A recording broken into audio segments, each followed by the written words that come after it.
샬롬 반갑습니다. 오늘은 출애굽기 4장부터 8장까지입니다. 앞서 말씀드린 대로 이제부터 빠르게 스피디하게 진행을 하도록 하겠습니다.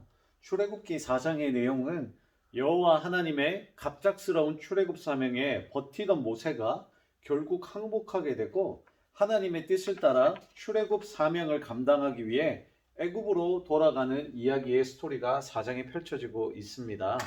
계속 거절하던 모세는 여호와 하나님의 설득과 거의 반협박에 가까운 그런 회유의 그 사명을 결국 짊어지게 됩니다. 목회적인 소명은 내가 찾는 것이라기보다는 하나님이 지워주시는 거라고 볼 수 있습니다. 하나님은 출애굽의 그 무거운 짐을 모세에게 지우신 다음 그에게 주어진 것은 지팡이 하나만 주셨고요. 그것은 양을 치기 위해 늘 지니고 다니던 것이었습니다.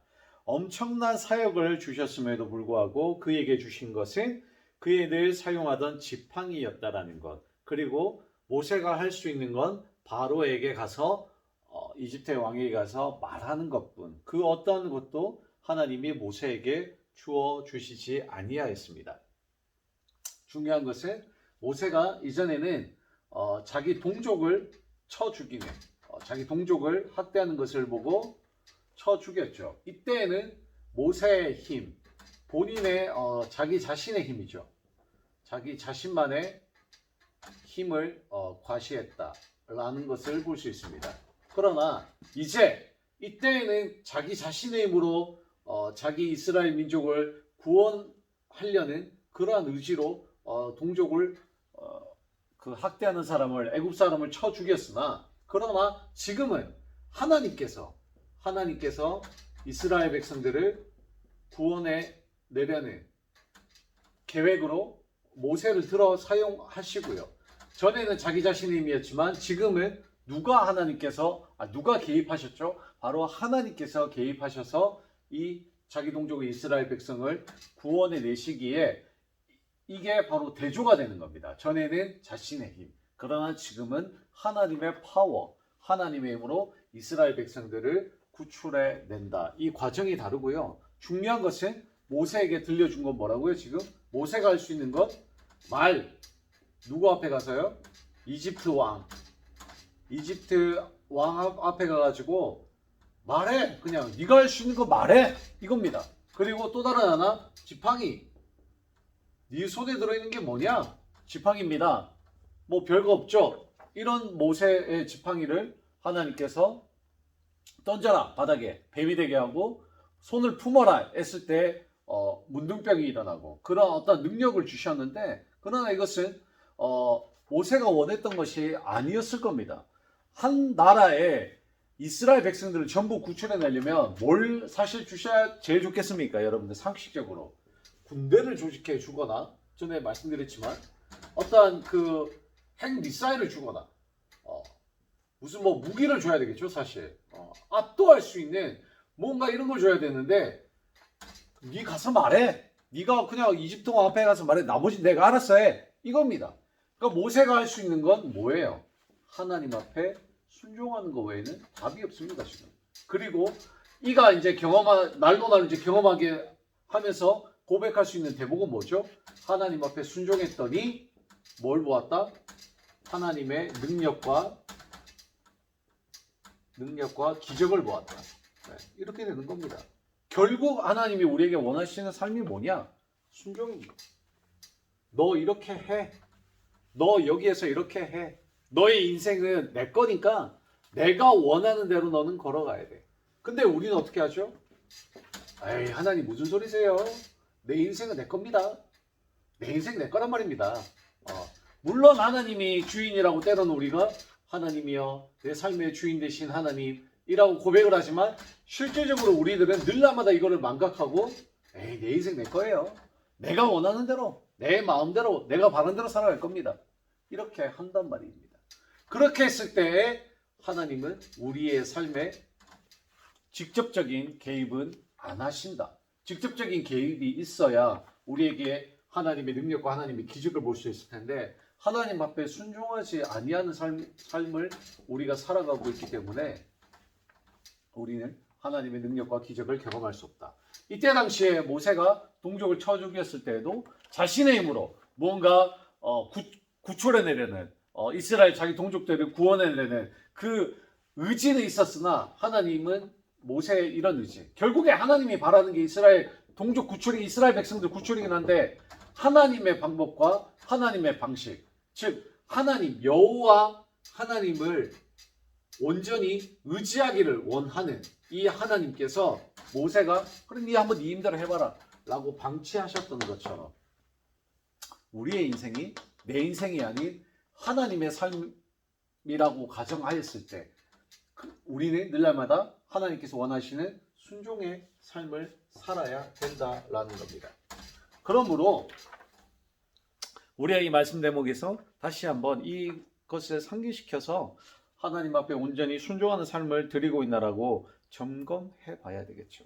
모세는 이제 정된 사람들과 익숙한 풍경이었을 미디안 땅을 떠나야만 합니다. 그리고 가족을 데리고 아내와 두 아들을 데리고 소명의 땅인 이집트로 떠납니다. 모세가 자기 가족과 익숙한 장소를 떠나 이집트로 갈 때 여호와께서 모세를 죽이라 하셨다는데 아내 십보라가 돌칼로 아들의 표피를 베어 자기의 장자의 표피를 베어 할례를 행한 후에야 살려주셨습니다. 갑자기 어떤 이 사건은 전후 설명이 없이 갑작스럽게 끼어든 이야기이기도 합니다. 다만 한 가지 그래서 추측해 볼 수는 있습니다. 출애굽에도 장자의 죽음이라는 피 흘림이 있어야 했듯이 모세가 시작하는 소명에도 그와 가족 전체의 헌신을 요구하신 것으로 해석을 해볼 수는 있으나 갑자기 끼어든 대목은 많은 신학자들도 해석이 여러 군데가 나뉘기 때문에 갑자기 모세에게 소명을 주셨는데 갑자기 모세를 하나님께서 죽이려고 했다라는 이 대목에서는 해석하는데 굉장한 여러 가지 어려움이 있다라고 볼 수 있습니다. 그러니까 완벽한 해석은 신학자들도 여러 의견이 분분하다. 저도 이 부분에 대해서는 조금 더 신중하게 더 주석을 뒤져보고 더 공부를 해가지고 향후 기회가 됐을 때 모세에게 소명을 주셨는데 갑자기 모세를 죽이려 하는 그 어떤 하나님의 그 모습을 어떻게 해석을 해야 되나 이때. 물론 아내 십보라가 영적으로 빨리 알아쳐서 장자에게 할례를 행하였지만 물론 이전에 창세기에 보시면 여러분들 하나님께서 할례를 행하라고 하셨죠. 너희가 이제 내 백성으로 완전히 살아가는 것에 대해서 할례를 하셨다라고 했을 때에 완전히 하나님께서는 미디안 땅에서 이제 벗어나 이집트에 갈 당시에도 너는 내 거야 라고 확신을 하듯이 자기 자녀들에게도 밑에 애들에게도 그것을 인지시켜야만 하듯이 하나님께서 갑자기 모세를 죽이려고 했던 것일 수도 있습니다. 아무튼 여러 가지 추측이 있지만 정확한 어떠한 완벽한 해석은 없다라고 볼 수 있습니다. 그리고 모세가 하나님의 산까지 마중 나온 아론을 만나 그동안 있었던 일을 설명했고 그들이 이스라엘 자손의 모든 장로를 모아 여호와의 말씀을 전했고 이적을 행했죠. 그러자 백성들이 믿으며 고난을 돌아보시고 살피신 여호와를 경배했다는 게 4장의 내용입니다. 5장은 모세와 아론이 이집트 왕에게 이야기하는 모습으로 시작합니다. 모세와 아론이 이집트 왕에 가서 말했죠. 하나님께서 말씀하시길 나의 백성을 보내라. 그들이 이 광야에서 나의 절기를 지켜야 한다라고 모세가 왕 앞에 당당히 가서 이야기합니다. 역시나 하나님께서 원하셨던 게 네가 앞에 가서 무언가를 행하는 게 아니고 그저 내가 시킨 말만 해라 라고 순종하는 모습을 볼 수 있습니다. 그러나 이집트의 왕은 그가 누구인데 나더러 그의 말을 듣고 내 백성을 보내라고 하는 것이냐. 모세와 아론이 다시 말했죠. 히브리 사람의 하나님이 우리에게 나타나셨습니다. 우리가 광야로 사흘 길을 가서 주 우리의 하나님을 경배드릴 수 있게 허락하여 주십시오. 이렇게 하지 않으시면 주께서 이집트를 칠 겁니다. 그러나 이집트 왕은 대꾸하죠. 너희는 어찌하여 내 백성들의 대부분을 일을 못하게 하고 제사 같은 걸 지내게 하려는 거냐? 썩 물러가거라. 이렇게 이야기를 하죠. 이집트 왕은 말을 이어서 계속합니다. 이스라엘 백성들은 이제 이집트 땅의 백성들보다 더 많다. 그런데도 너희는 그들의 일을 멈추려고 하는구나. 이집트 왕은 모세와 아론을 보내고 강제노동 감독관들과 작업반장들에게 다시 한번 명령을 합니다.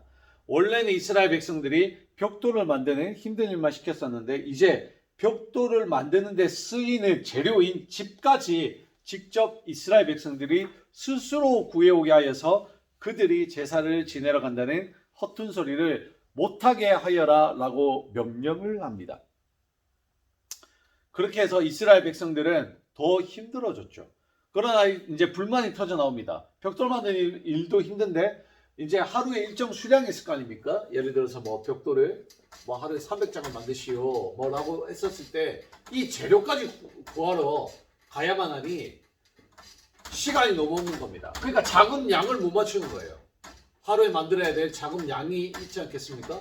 이 작은 양을 못 맞추니까 또 애굽의 어떤 그 이제 지시하는 사람들은 그 이스라엘을 또 대표하는 그 감독관들의 그 채찍을 때리고 작은 양을 맞추란 말이다 이러면서 계속 횡포가 심해지게 되죠.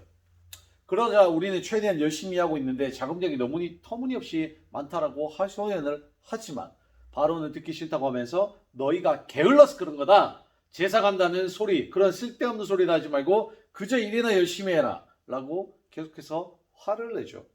이스라엘의 작업반장들은 혼나고 나오면서 모세와 아론과 마주쳤고 그리고 그들을 원망하게 됩니다. 너희가 하나님께 제사를 지내러 가야 한다는 쓸데없는 소리를 해서 우리가 지금 매질을 당하고 있다 라고 원망을 하죠. 이 모든 말을 듣고 모세는 주님께 호소합니다. 주님 어찌 저를 이곳에 보내셔서 이렇게 괴롭게 하신단 말입니까? 이집트의 왕은 더욱더 이스라엘 백성을 괴롭히고 있습니다. 그런데도 주님은 우리 이스라엘 백성들을 전혀 구하고 있지 않습니다. 도대체 하나님 언제 구하실 건가요? 라는 대목이죠. 이렇게 해서 5장이 마치게 되는데 하나님은 하나님께서 계속 순종을 요구하십니다. 모세에게 바라는 건 딱 하나예요. 모세에게 바라는 건 순종. 그리고 하나님께서 이스라엘 백성들을 구원하실 때가 있겠죠. 인간의 삶은 때로는 하나님이 우리를 어떻게 이끌어 가실지 몰라서 답답할 때가 많습니다. 그러나 이 답답함을 이기는 근본적인 힘은 어디에서 나오냐? 하나님이 나와 동행해주고 계신다라는 뭐에서 나옵니까? 믿음에서 나옵니다. 우리의 이 답답함, 우리의 이 어려움, 우리의 고난, 이 모든 것들을 이길 수 있는 근원적인 힘은 하나님이 나와 동행해 주고 계신다. 그리고 여기에는 믿음이 필요하다.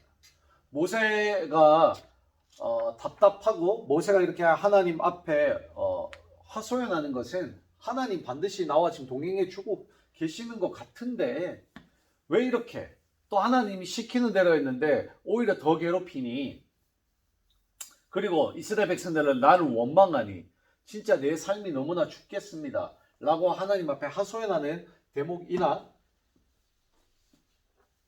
모세도 그리고 우리도 잊지 않아야 될 것은 하나님 우리와 동행해 주고 계신다. 그리고 이 동행하심이 있다면 반드시 하나님의 때에 우리가 하나님이 원하시는 적과 꿀이 흐르는 가나안 땅에 들어가도 우리의 삶도 하나님이 원하시는 때에 반드시 보상해 주신다. 축복을 내려 주신다라고 기억하시면 됩니다. 출애굽기 6장에서는 하나님께서 자신을 다시 한번 이스라엘 백성들을 구할 것이라는 말씀을 하시는 내용으로 담겨져 있죠. 그래서 하나님께서 모세에게 말씀합니다. 나는 주다. 나는 아브라함과 야곱과 이삭에게 전능한 하나님이었으나 그들에게 나의 이름을 여호와라고는 알리지는 않았다. 또한 나는 그들이 나그네로 몸부쳐 살던 가나안 땅을 그들에게 주기로 약속을 하였는데 지금 이스라엘 백성들이 이집트에게 종으로 부림을 받으며 고통스러워하는 소리를 들으니 그 약속이 생각났다. 그러니 모세는 이스라엘의 자손들에게 말하여라. 나는 주이고 너희가 지금 이집트인들에게 받고 있는 고통에게서 해방시켜 줄 것이며 내가 나의 팔을 펴서 너희를 괴롭힌 이들을 벌할 것이며 너희를 구원할 것이다. 그래서 너희를 나의 백성으로 삼고 나는 이스라엘의 하나님이 될 것이다. 그러면 그때서야 너희는 나를 너희의 하나님임을 알게 될 것이다. 내가 야곱, 이삭, 아브라함과 약속한 그 땅으로 너희를 데려가서 너희의 것이 되게 하겠다. 모세는 하나님의 말씀을 그대로 전했습니다. 노동에 매질에 힘이 든 이스라엘 자손들은 그 말이 귀에 들어왔을까요? 그 말이 귀에 들어오지 않았습니다. 하나님은 이렇게 5장에 하나님은 왜 이렇게 백성들을 구원해 내실 생각이 없습니까? 라고 했을 때 하나님은 위로하듯이 이런 말들을 전해줘라 했지만 이미 이 이스라엘 백성들은 고된 노동에 귀가 닫혀 있었어요. 그리고 주께서 모세에게 계속 말합니다. 너는 이집트 왕 바로에게 가서 이스라엘의 자손을 그의 나라에서 내보내라고 하여라. 모세가 주님께 아뢰죠. 이스라엘의 자손들도 저의 말을 듣지 않는데 과연 이집트 왕이 저의 말을 들을까요? 저는 말을 잘 못하는 사람이지 않습니까? 라고 다시 한번 하나님 앞에 나의 소명을 받고 이제 순종하며 나아갔지만은 중간중간 계속 힘이 들어서 하나님 앞에 하소연하는 장면이 나오죠. 7장에 이르러서 드디어 주님께서 이집트에게 재앙을 내리시게 됩니다. 하나님께서 모세에게 말씀하시죠. 나는 너에게 바로에게는 하나님처럼 되게 하고 너희 형 아론은 능병가가 되게 하겠다. 그저 모세는 내가 너에게 말할 것을 아론에게 말하고 아론은 그것을 이집트의 왕에게 말하여 이스라엘 자손을 이집트의 땅에서 내보내 달라고 하여라. 그러나 나는 바로가 일부러 고집을 부리게 할 것이다. 그래서 이집트의 땅에서 표징과 이적을 많이 행할 것이다. 바로가 너희의 말을 듣지 않을 때 나는 큰 재앙으로 이집트를 칠 것이다. 그래서 나의 군대이자 나의 백성 이스라엘 자손들을 이집트의 땅에서 이끌어내어 이집트 사람들은 내가 하나님임을 알게 될 것이다. 모세와 아론은 하나님께서 시키는 대로 하였는데 그때의 모세는 80살이고 아론은 83세였다라고 기록하고 있습니다. 주께서 말씀하신 대로 모세와 아론은 이집트의 왕의 앞에 가서 아론은 지팡이를 던졌고 지팡이가 뱀으로 변하는 기적을 보여주었죠.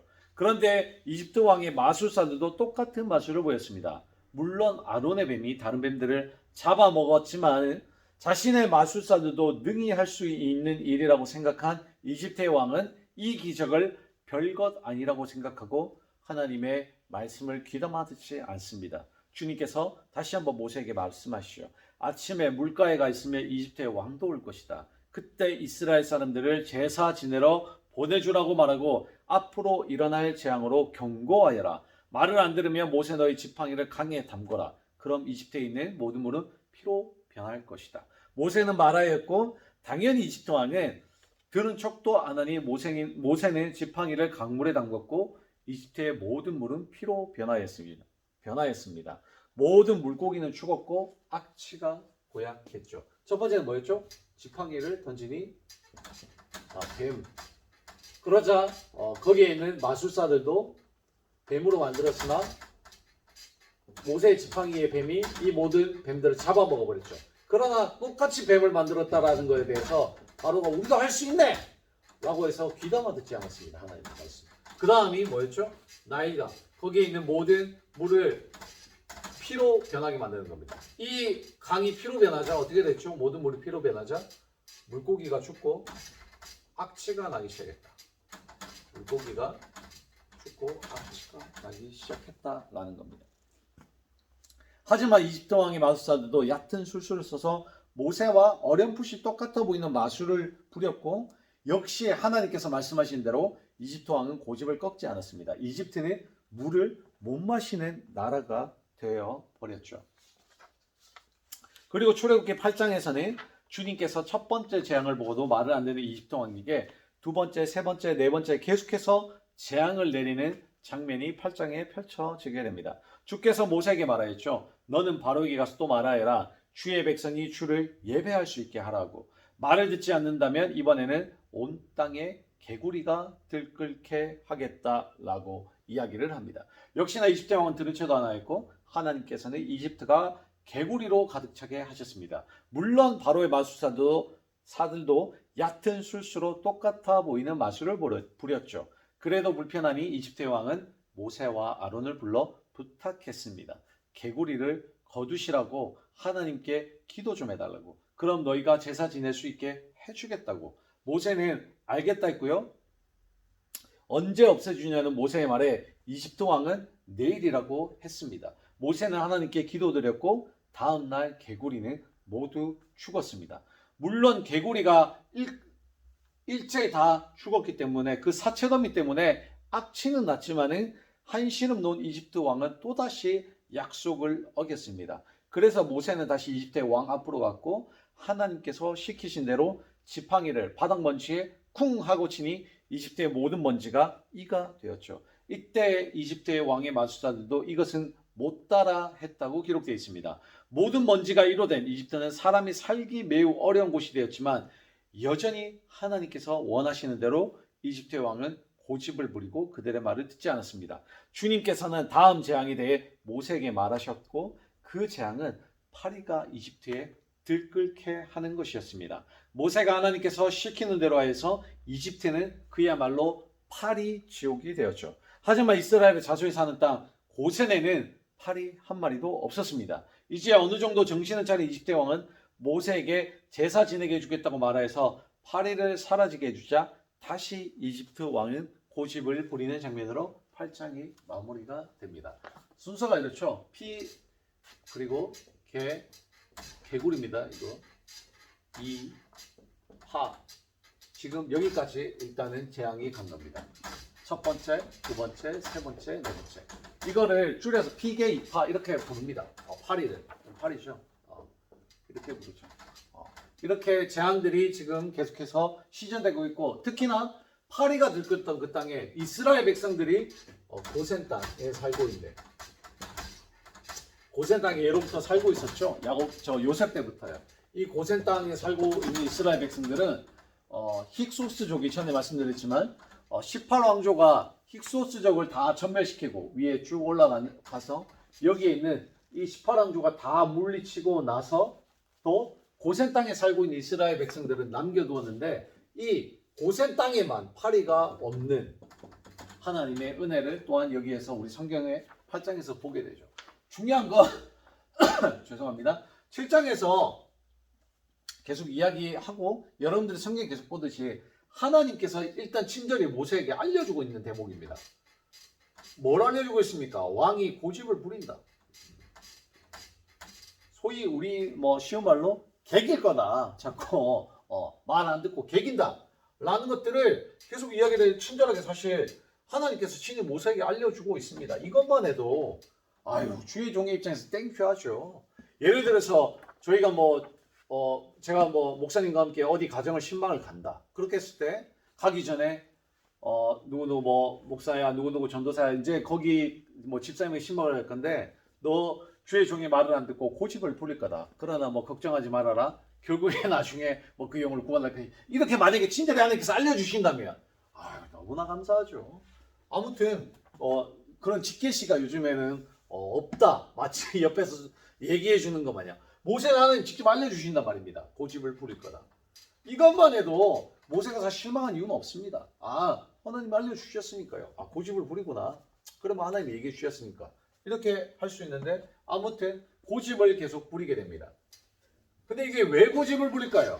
왜 하나님이 계속 바로의 마음을 완악하게 하실까요? 여기가 또 하나의 키포인트가 될 수 있습니다. 하나님의 지금 계획이 뭐죠? 이집트를 치는 겁니다.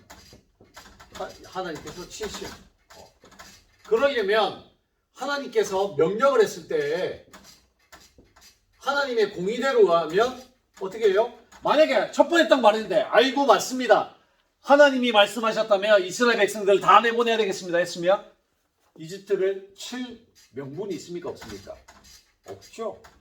하나님의 공의가 살아나려면 하나님의 공의가 인정이 되려면 이집트가 하나님의 말씀에 지금 계속해서 불복합니다. 계속 순종하지 않아요. 못 보내. 하나님 뭔데? 이렇게 하나님을 업신여기죠. 하나님은 당연히 결국에는 7명분을 계속 쌓아주고 있는 겁니다. 그러니까 하나님은 바로의 마음을 완악하게 하죠. 이러한 첫 번째 이유가 있고요. 두 번째 이유는 어떻게 보면 이 두 번째가 더 큰데요. 이스라엘 백성들이 하나님을 정말 알기를 원하는 하나님의 원대한 계획이 있습니다. 누가 이렇게 할 수 있는가? 누가 이렇게 다 구원해낼 수 있는가? 하나님의 하나님 되심을 이스라엘 백성들이 내 백성이 알기를 원하는 하나님의 원대한 계획이 있습니다. 그래서 우리가 궁극적으로 이 땅을 살아가면서 우리가 늘 날마다 매일마다 잊지 않고 해야 될 것이 무엇입니까? 하나님의 은혜를 알고 하나님을 찬양하고 하나님을 경배하는 이 모습이 우리의 하루도 안 빠지고 1년 365일 가운데 있어야 됩니다. 하나님의 하나님 되신, 주권 되시는 그 하나님 앞에 우리 아무것도 아닌 피조물인 우리 인간이 하나님 앞에 드릴 수 있는 건 찬양, 감사, 경배밖에 없습니다. 이걸 잃어버리면 인간은 그야말로 그리스도인이 이걸 잃어버리면 그리스도인이 아닌 거예요. 하나님 앞에 은혜를 받은 자가 하나님을 찬양하지 못하고 하나님을 경배하지 못한다. 하나님의 능력과 하나님의 기적을 체험할래야? 체험할 수가 없죠. 그럼에도 불구하고 하나님 늘 날마다 체험하게 은혜를 베풀어 주시지만 더 많은 능력과 더 많은 기적을 우리가 경험하려면 이 찬양과 경배가 우리의 삶 가운데 매일매일 주어져야 한다. 그것을 원해서 하나님은 이스라엘을 이렇게 계속 억압하고 막 바로의 마음을 이집트도 쳐야 되고 어찌됐든 바로의 마음도 계속 완악하게 해가지고 이때에 모든 이스라엘 백성들이 이제 다 자포자기하고 그럴 때에 하나님의 하나님 되심을 알리기 위해서 계속 이러한 상황으로 몰고 갔다. 10가지 재앙까지 몰고 가는 장면들이 앞으로 계속 펼쳐진다 라고 볼 수 있겠습니다. 함께 기도하도록 하겠습니다. 하나님, 오늘 우리가 출애굽기 4장에서 8장부터 쭉 우리가 함께 말씀을 읽으면서 함께 우리가 고민해 가면서 다시 한번 하나님의 하나님 되심을 알기를 원합니다. 다시 한번 원하는 것은 우리가 하나님 앞에 순종하기를 원하고 순종하였을 때 하나님의 기적과 이적을 보기를 간절히 소망하오니 늘 날마다 우리가 잊지 않고 하나님을 찬양하며 감사하며 경배하는 삶이 되게 도와주시고 하나님을 기꺼이 순종하여 이 땅 가운데 사명으로 살아갈 때 진정 주님께서 원하시는 삶을 우리가 누릴 수 있는 은혜와 축복이 우리 가운데 있을 수 있도록 성령님 은혜를 베풀어 주시옵소서. 감사드립니다. 살아계신 예수님 이름으로 기도드립니다. 아멘.